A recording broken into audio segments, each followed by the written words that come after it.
What is one thing that is maybe misunderstood about it that you'd like to share with everyone? So many people feel that reading cards is evil, and they need to understand. Today on Time We Discuss, I want to welcome back Susie Schaefer, and it's time we discuss what it's like working as an Oracle card reader this time. Susie, thank you for joining me today. Tan, thanks so much for having me back. This is going to be such a great conversation. Back, I don't know, maybe a year or so ago, I spoke with India Lee, who was a tarot card reader. Now, admittedly, I don't know what the difference is, if there is any, between tarot cards and oracle cards, but I bet you do. So talk to us about oracle cards and what it's like being an oracle card reader. Tarot cards are kind of the gold standard as far as card readers, and oracle cards are just a different way of sharing the story. And part of the reason why I chose oracle cards is that my guides instructed me that I was to use oracle cards, because it helps me really develop what's the story, what's the message that the person receiving the reading needs to hear. I also learned that I was an oracle in a past life, so it just made sense for me to kind of pick up the mantra and keep going with it in this lifetime. Talk to me about getting started from more of a, like, I don't want to say hobby perspective, or maybe just because you want to try it out, to actually doing something with that. So talk to me, let's walk me through that. After my divorce, I didn't want to go into therapy because I saw that as a negative connotation, that there was something wrong with me. And I knew there was nothing wrong with me. I just needed some help. So I worked with a life coach who happened to be a psychic medium, and she learned that I had gifts. And she said, are you aware of this? And I think that I've always been aware of it, but mostly when I was a child, I was very imaginative. I was kind of a weirdo, and but as we go through life, a lot of times our gifts get squashed by family units, by education, our surroundings, social aspects. And so when I really got permission from her to explore my gifts and really work on them, it helped me tremendously. So that's when I got my first oracle deck, which we will be using today. And what I did is, as I was working with her and doing my own readings, I was literally tracking the cards that kept coming up for me, because when you see that repetition, it is an indicator that you need to do a deeper dive and get to the root of the problem and what's going on. So it can really help you look at your life, and if you have any kind of trauma in your life or anything like that, you can really unravel that by using the cards to bring to the forefront the things that you need to look at. That's so interesting that you talk about the mental health component. And again, when I was speaking with India, if I remember correctly, and if not, she gets a free plug out of this a second time. I believe she talked about using that in conjunction with some kind of mental health event that was going on. Like they had her set up somewhere, and she was very fascinating. I wouldn't necessarily think that the two kind of like intersect in that Venn diagram. So really, really interesting. Yeah, it really is. And I think that when people can take kind of like the black mark of, you're using witchcraft and the occult, it really is not like that. If you're looking at doing readings from a spiritual perspective, as far as finding the light in that, finding the God source in that, it really can be very powerful and can be very helpful for people that are going through difficult situations, because sometimes we can't see what's going on in our lives because it's just too close to us, or it's right in front of us, and so we can't always see it. But when you have a tool like cards, they can be very, very helpful and help you figure out, what are your patterns, what are the behaviors that you need to change, are there things that are just repetitive and keep you stuck in a cycle. I even use oracle readings for my authors, because many times they do have some type of trauma that has kept them stuck in writing their book. And so when we uncover some of that, we will sometimes open the doors for them to say, hey, yeah, it's okay to talk about these things. It's okay to write about this. Whether we use it in the book, it doesn't really matter, but it helps them start the path of healing. Earlier today, I was actually speaking with a previous guest who's a hypnotist, almost 2 years ago at this point. And we were talking about the concept of keeping different aspects of your personality separate. And it's interesting, and I'm going to dive right into this with you. it's interesting, the whole idea of something so professional, for lack of better words, as being, an author and a publishing company, and then you're going to mix that in with this new age, dare I say, like woo woo kind of topic. And you're okay with that. And that was one of the things that we were talking about. It was like, is it okay? Is it better because you're being authentic? So long-winded, talk to me about that. Talk to me Yeah. about blending these two completely different sides into yourself, into your business. For a long time, I did keep them separate. I was doing readings on the side for friends and not talking about that at all, the spiritual aspect at all in my publishing business. And it was it was a friend of mine who actually said to me, you should do that with the publishing because it's really cool. The whole woo woo thing is kind of sexy. And I was like, what? And so it just the light bulb went on. And then I realized that, wow, by me not using my gifts and sharing them when people want that, I'm really not being authentic. So yeah, I said, okay, I got to take this leap, right? I got to do it.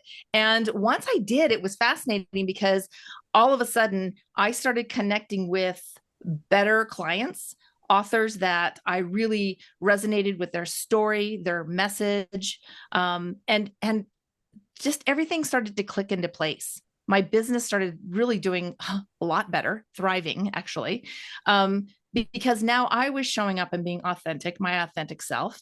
And if people don't like that woo woo side, then they're probably not a fit for me. But that's okay. They're going to find the right person to work with.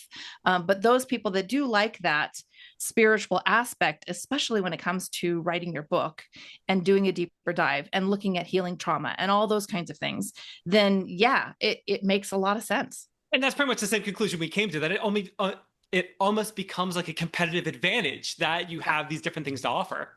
Yeah. It's the unicorn in the room, you know?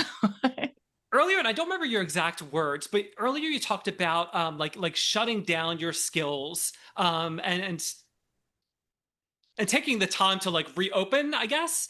Mm. Talk to me about that. What was that like for you? I don't think it was even a conscious effort. I just think that the environment that we grow up in as children, can be very challenging. If you are creative, if you are woo woo, if you see ghosts in the house, people don't necessarily take you seriously. And so, the norm is to, okay, I need to fit in. So what happens is children, young people will typically shut those abilities down because it's a self-protection method, right?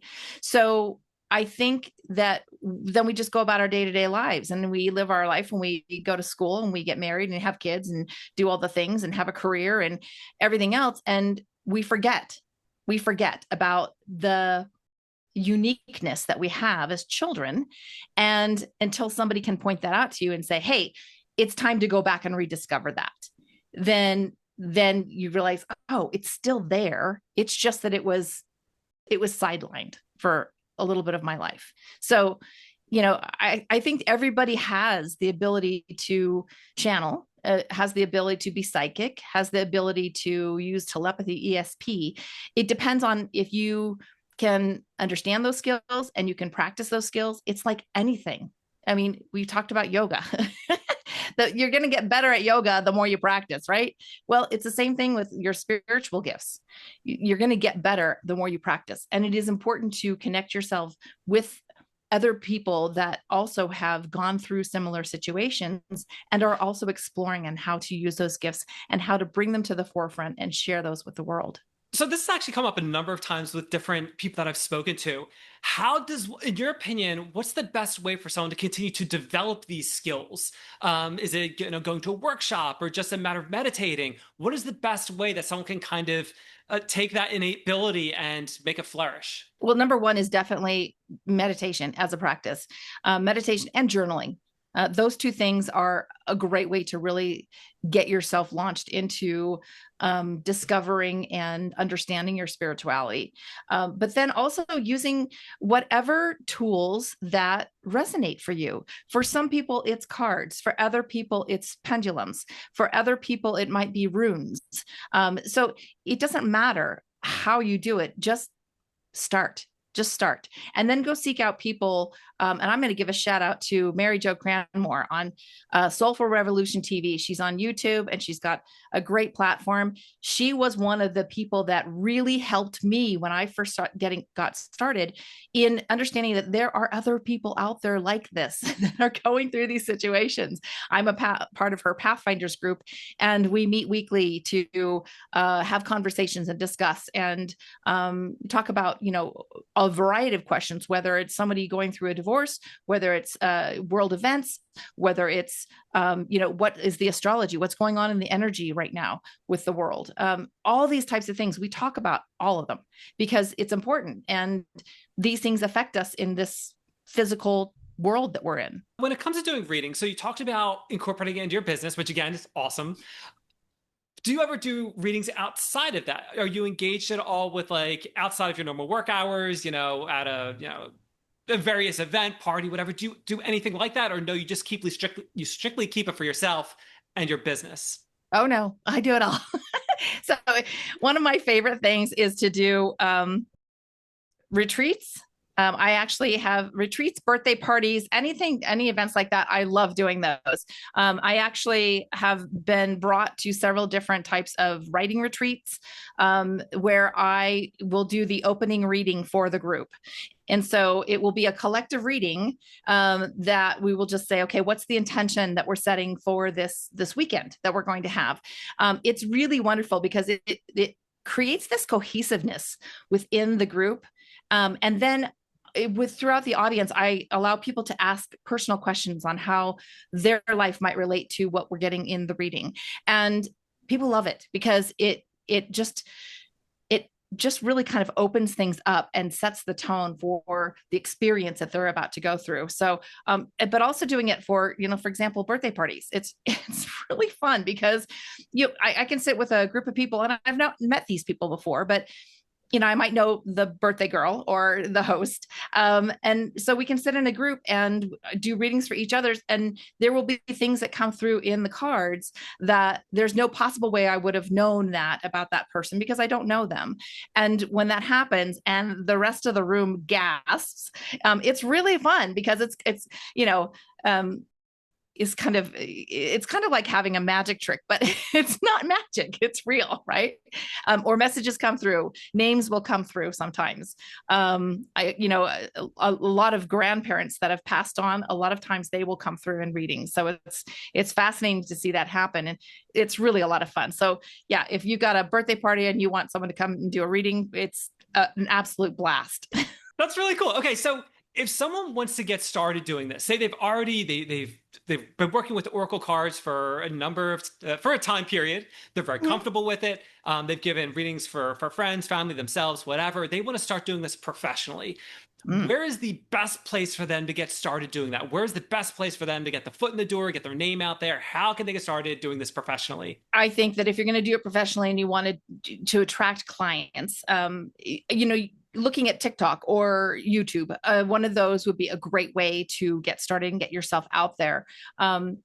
I don't do it on my YouTube channel. It's part of my podcast too. I do pull 3 cards at the end of every podcast episode. So it's really kind of fun. But I'm another shout out to Soulful Revolution TV. Mary Jo has a class on spiritual, like how to build a spiritual business. I highly recommend that because you really do need some assistance because, just being an entrepreneur is tough. And if you layer on the aspect of a spiritual business that is not for everybody, then it's a lot tougher. So you've got to get help. You've got to find the resources that are going to help you build that business and create a living for yourself. And one of the things that most people that are in the spiritual world, they have to do some healing around is the fact that, we've all been told in different ways that if you are working in the spiritual business, you're never going to make any money. Like that's like what people have always thought, right? Well, that's not true. There are people that work in the spiritual sector that make really good money. And so I think that is one of those things that too, you have to look at and you have to heal that because that's the belief that needs to be uprooted. It's really interesting that you mention that because I've spoken to several people that are part of that world. An occult researcher, a paranormal investigator. We already talked about Laura Van Tyne, who's the professional exorcist. And some of them, they said that, all the way from you can't make money doing this. You need to supplement it somehow. Either you need to write books or you need to do seminars or something like that, all the way up to Laura, who is actually doing this full time professionally and has a wait list, and you have everything in between. So it's really interesting to hear that. Yes, we have been told you can't make money doing this, but you also can do. Very, very cool. One of the things that a lot of people don't realize is that money is a resource. It's just energy. So if you can release your attachment to the actual dollar and money and think of it as a resource like time, like people, like networking, anything like that, when you put it in that frame, you let go of the attachment you have to it, which means that now you've opened yourself up and the money can flow in easier. It's a whole different mindset shift. So completely unrelated, let's talk about the readings briefly. Okay, so if you're doing a reading for someone, and I would imagine that you've come across this scenario at least once, where you give them the reading and the person just, no, that doesn't make sense. How do you as a person, you specifically, how do you react to that?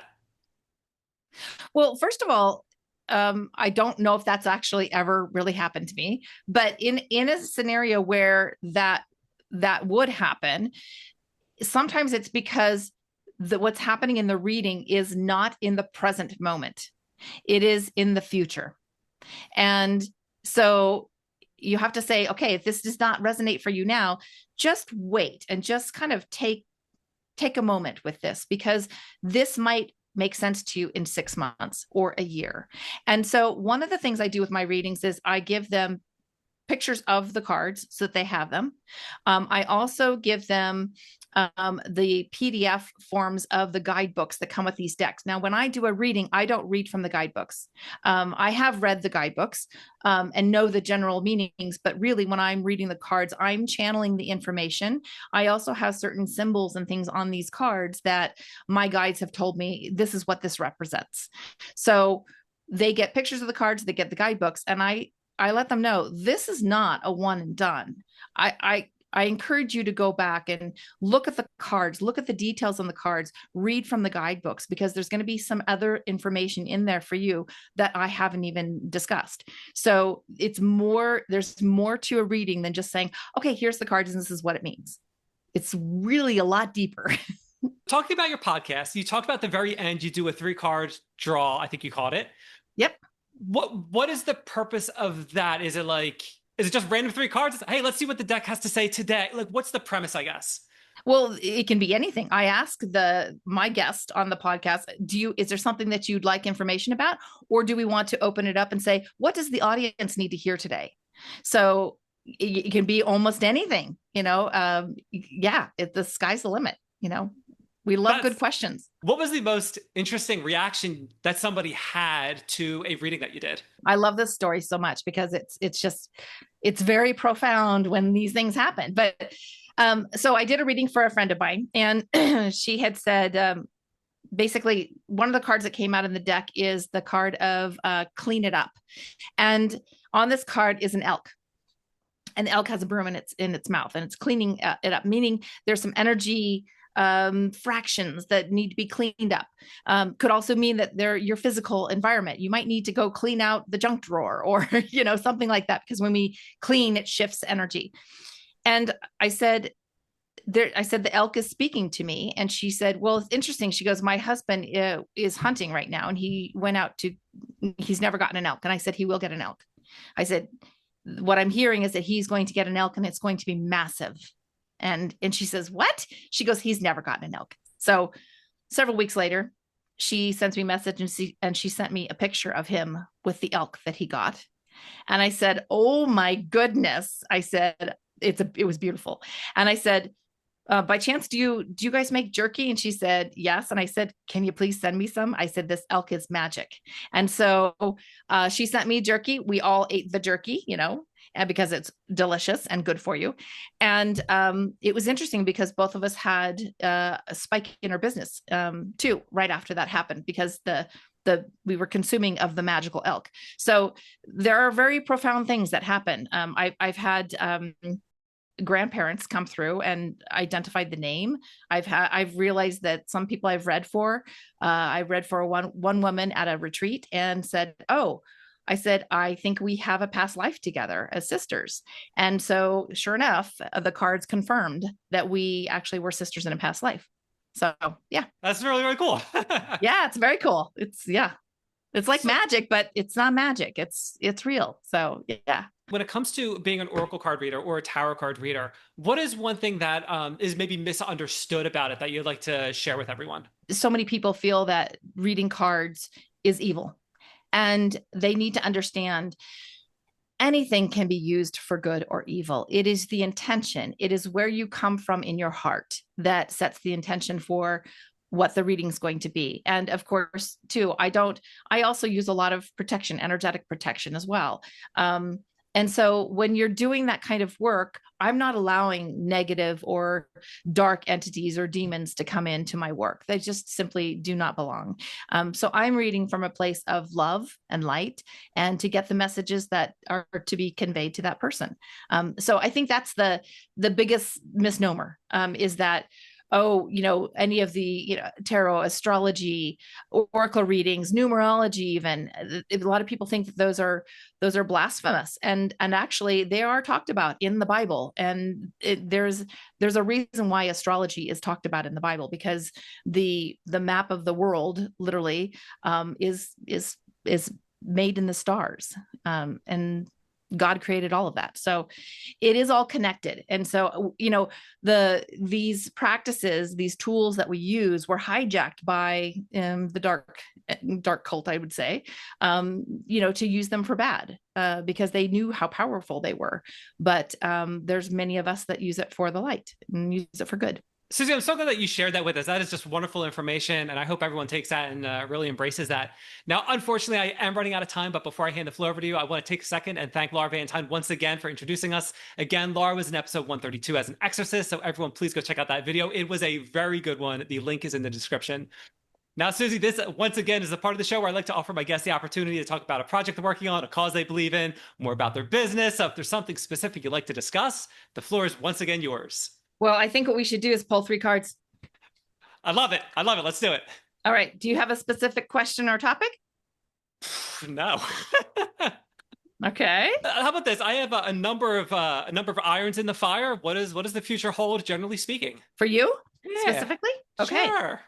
Okay. What does the future hold for Dan? Okay. So the first card out is a 42 card. So 4 + 2 is a 6. 6 is the number of love. So this is saying that, and the card itself is chop wood. So, the saying, chop wood, carry water. And what it's saying to you is do everything with love, because when you do, it will open these doors for you. It will open these doors for you. So just continue doing the day-to-day work. It's very much Virgo. Virgo is about our day-to-day tasks, our routines. So it's saying just keep going, do everything, but do it from the spirit of love. At the top, there's a banner. The banner for me represents a past life timeline. It's very similar to banners they would use in medieval times, with fairs and markets and things like that. So this is telling me that the work that you do is partly tied to your past life. So you very much could have been an orator, is the word I'm getting, or you may have been someone who entertains others with your voice. It is very much tied to that. So keep doing that work, because it's very powerful for you. The next card is a 37. 3 + 7 is a 10. So 10 is the end of a cycle, meaning that the things that have frustrated you in the past are gone. This is never-ending story. I love that movie, by the way. And so you can see she's sitting on the hourglass, kind of downtrodden. So the things that were frustrating for you in the past, just let them go. It's part of a cycle that you're ready to let go of. And also there's a heart in this hourglass too. So again, just focus on the love, the things that bring you love in your life. That is going to be the thing thing that kind of gets you through those tough times. And you also did have a past life timeline with this too. So again, in this third card, another past life. So you have 3 past lives now that you are embodying the work that you're supposed to be doing. Now, the card in this one is a 44. So 44 is an 8. 8 is the infinity symbol if you put an 8 on its side. So that is very powerful. Also, whenever you have duplicate numbers or triplicate numbers, those are considered angel numbers. They're very powerful. This card is the thinker. Now, what's interesting is I pulled cards for somebody earlier today, and she got this card. I have since shuffled this deck multiple times, and she got this card too. You can see she's sitting on these blocks. These blocks are actually building blocks or a foundation. And what it's saying is that you have built a very solid foundation, but yet you overthink things. So don't worry about it so much. Just do everything with love. You're going to be fine. You're actually going to do very, very well. Yeah, just don't overthink it, because the foundation that you've created, you can see the stars here, is supported by your angels, guides, passed on loved ones, and ancestors. So you have a lot of angelic support. Keep going and doing what you're doing. You are meant to be doing this work. It is part of your life mission. That is awesome. I absolutely love that. And it kind of resonates with some other readings that I've gotten from the past as well, which is very, very interesting. Yeah, I think that honestly, you might even want to engage in doing a past life regression and asking the question about what's the past life where I was a speaker, an orator, an entertainer of some kind, and get more information about that. Because also the image that was coming to me was like a court jester, like someone who, right? So you may have actually been that in a past life, because you are funny too. But that's the image that was coming to me during that. And so I love that. I think past lives sometimes can really open up the doors and show us who we are as a human, because our souls continue on and that we bring those past lives with us. Susie, that is definitely something to think about. I appreciate you drawing those cards for me. Added a nice fun moment to the end of the episode here. I want to encourage everyone to go check out Susie's podcast, check out her website. Links will be on the website in the description. They'll be all over the place. So when people are trying to find you, they can easily find you. Again, Susie, it's been an absolute pleasure having you on Time We Discuss, and we learned what it's like being an oracle card reader. Tan, thanks so much for having me back.